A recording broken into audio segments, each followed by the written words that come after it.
વાસણ તૂટે ને કહારાની પાસે લઈ જાવ તો કહારો ઈ વાસણનો હાથો કરી દેવો.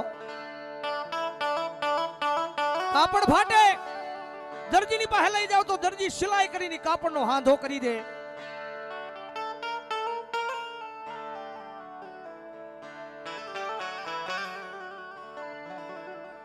પણ તૂટી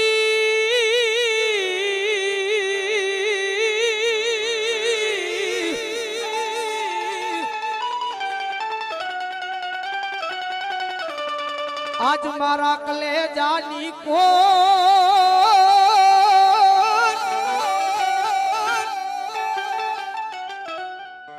હરે રે એનો હાદો મળે નહીં હુલનો